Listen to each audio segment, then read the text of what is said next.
है शिव की, स्वयं शिव उसको संभालते हैं। बस इतना नियम, इतना सा निवेदन कि शंकर पर विश्वास पूर्णता के साथ करिए।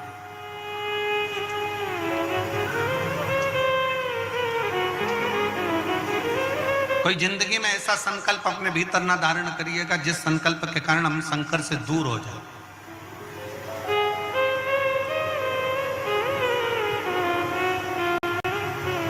एक बहुत सुंदर प्रसंग शिव महापुराण की कथा में आता है। माता पार्वती जी एक बार बहुत सुंदर भक्त एक व्रत धारण कर लेते हैं और बड़ा सुंदर व्रत माता पार्वती जी करती, बहुत सुंदर व्रत धारण करती है। जब पार्वती जी ने व्रत किया, माता पार्वती के सारे व्रत जब पूर्ण हो गए, माता पार्वती जी के सारे व्रत जब पूर्ण हो जाते हैं और व्रत पूर्ण होने पर उद्यापन करने के लिए सनकादि ऋषियों को बुलाया जाता।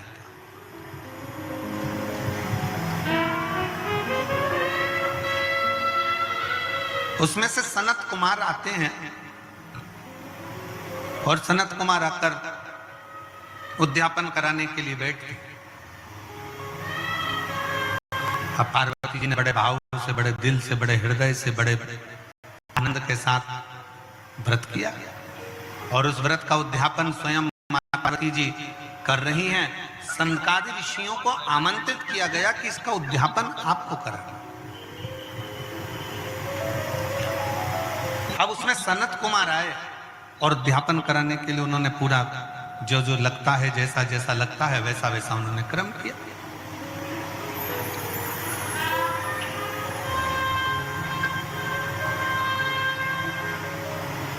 सनत कुमारों ने जैसे ही उद्यापन कराने के लिए बैठे और सनत कुमारों ने कहा कि माता आप व्रत तो करी हो, मना नहीं है, आप उद्यापन भी कर रही हो, मना नहीं है, पर एक बात है मां, इस उद्यापन की दक्षिणा आपको देना पड़ेगा।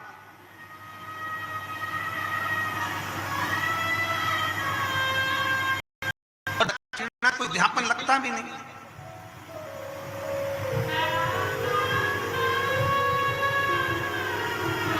अब जैसे पशुपतिनाथ का व्रत किस किसने किया, जरा हाथ उठाओ तो जरा। सबने करा है? रखो। पशुपतिनाथ का व्रत कितने सोमवार का होता है? जम के बोलो जरा। 5। कितने दिए लगते हैं? 6 दिए। मंदिर में कितने लगते हैं? 5। अपने दरवाजे पर 1। प्रसाद के कितने हिस्से होते हैं? 3। मंदिर में कितने रखाते हैं? 2। एक हिस्सा अपने को स्वयं खाना।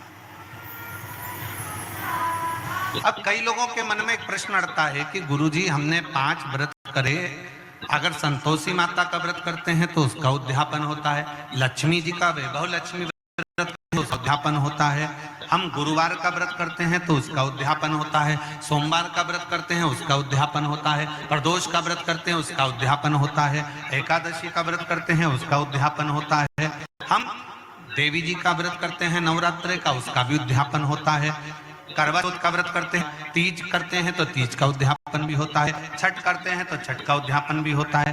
तो पशुपति नाथ के व्रत का भी उद्यापन होता है, क्यों नहीं होता? जब एक व्रत आप चालू करते हो और 5वां व्रत जब आपका पूर्ण होता है, तब 5वें व्रत पर जब आप श्रीफल, भेंट और 108 चावल के दाने या बेलपत्री या फूल की पंखड़ी या कुछ भी सामग्री, मूंग आदि कुछ भी शंकर जी को जो आप समर्पित करते हो, 108 चावल के दाने, 108 पत्तियां, वो एक साथ नहीं चढ़ाए जाते। आप सबके स्मरण में रहे कि जैसे फूल की पंखड़ियां हैं तो वो एक एक कर कर देवादिदेव महादेव को समर्पित की जाती है। श्री शिवाय नमस्तुभ्यम, श्री शिवाय नमस्तुभ्यम, श्री शिवाय नमस्तुभ्यम, श्री शिवाय नमस्तुभ्यम, श्री शिवाय नमस्तुभ्यम, श्री शिवाय नमस्तुभ्यम, या नमः शिवाय, नमः शिवाय, नमः शिवाय, नमः शिवाय। पुरुष है तो ओम नमः शिवाय, ओम नमः शिवाय, ओम नमः शिवाय, ओम नमः शिवाय। जिस मंत्र का आप उच्चारण कर रहे हैं, जिस भाव से आप मंत्र का उच्चारण कर कर 108 चावल के दाने या बेलपत्र या पुष्प जो भी समर्पित कर रहे हैं श्रीफल के साथ में, ये जानकर करें कि वो शंकर जी के पशुपति नाथ व्रत का उद्यापन है। और उस उद्यापन को आप 108 बार भगवान का नाम जाप कर कर भगवान को समर्पित कर रहे हैं, उससे शिव को प्रसन्न कर रहे हैं।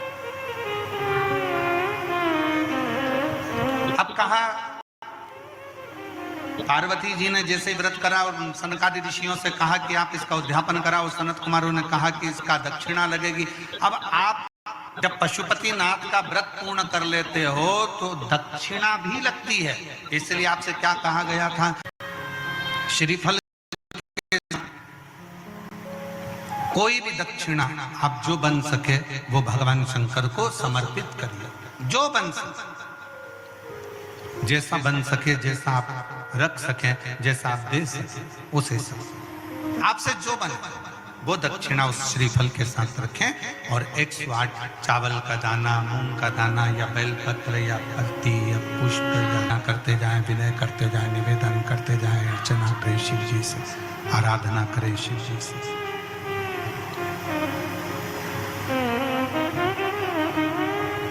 पार्वती जी ने भी वही, पार्वती जी भी व्रत को धारण कर लिया। ओ माँ पार्वती जैसे ही व्रत धारण करी, पार्वती जी ने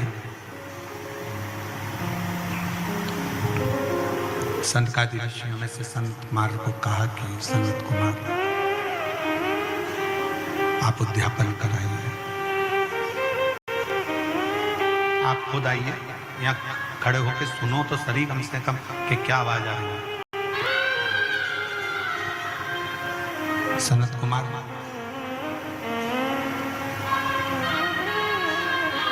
आप उद्यापन करें। सनत कुमार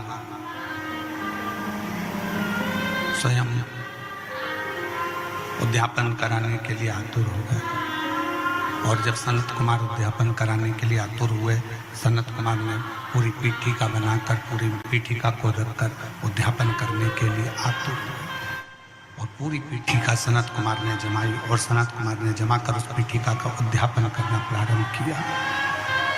और जैसे उद्यापन करना प्रारंभ किया, उद्यापन करने के लिए जैसे आतुर हुए और जैसे उद्यापन करने के लिए आतुरता उन्होंने बरपी और उद्यापन करने के लिए सामने पीठिका बनाई और कह दिया माता से, माँ इसकी दक्षिणा लगेगी, इसकी दक्षिणा आपको देना पड़ेगा,